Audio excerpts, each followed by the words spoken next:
ธีเซ็นสัญญาการจัดซื้อจัดจ้างน้ำมันเสื้อไฟหับไส้กองทัพประจำปี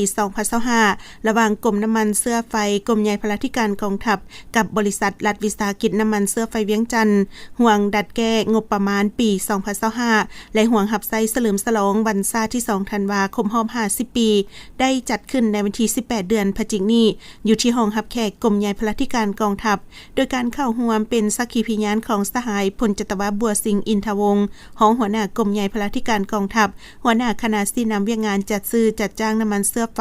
หับไซกองทัพมีสหายพลจัตวาจันทจักรไสยวงศารองหัวหน้ากรมใหญ่พลาธิการกองทัพกรมน้ำมันเสื้อไฟกรมใหญ่พลาธิการกองทัพบริษัทรัฐวิสาหกิจน้ำมันเสื้อไฟเวียงจันทน์อนุกรรมการคณะจัดซื้อจัดจ้างและพนักงานวิชาการที่เกี่ยวข้องเข้าร่วมอิงตามดำรัสของนายกรัฐมนตรีว่าด้วยการจะตั้งรายการเคลื่อนไหวของกระทรวงป้องกันประเทศและอิงตามข้อตกลงของกระทรวงป้องกันประเทศว่าด้วยการอนุมัติแผนการนำใช้เงินห่วงดัดแก้งบประมาณจัดซื้อน้ำมันเสื้อไฟประจำปี 2025 อิงตามหนังสือแจ้งการแผนงบประมาณดัดแก้ปี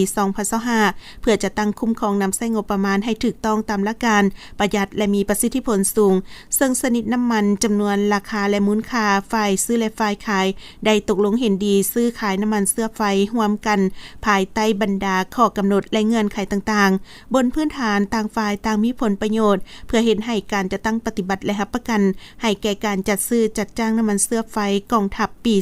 2025 ให้สำเร็จตามแผนการที่วางไว้จากนั้นทั้งสองฝ่ายก็ได้เซ็นบทบันทึกสัญญาร่วมกันระหว่างสหายพันเอกเพชรทองคูณวงศ์พาจันทร์หัวหน้ากรมน้ำมันเสื้อไฟกรมใหญ่พลาธิการกองทัพกับสหายพันโทอาลีศรีวงศ์ไซ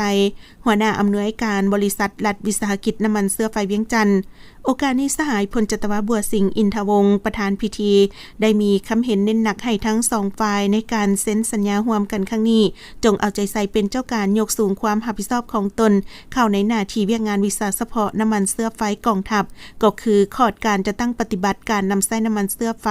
แต่ละชนิดทุกครั้งคณะพักคณะบรรษาทุกขั้นหรือวิสาการรับผิดชอบเวียกงานน้ำมันเสื้อไฟ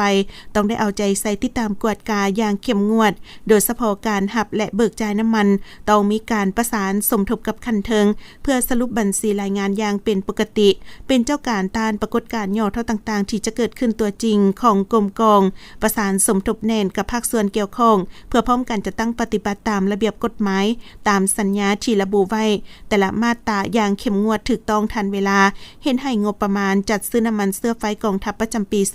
2025 ให้ครบถ้วนด้านจำนวนและมีคุณภาพ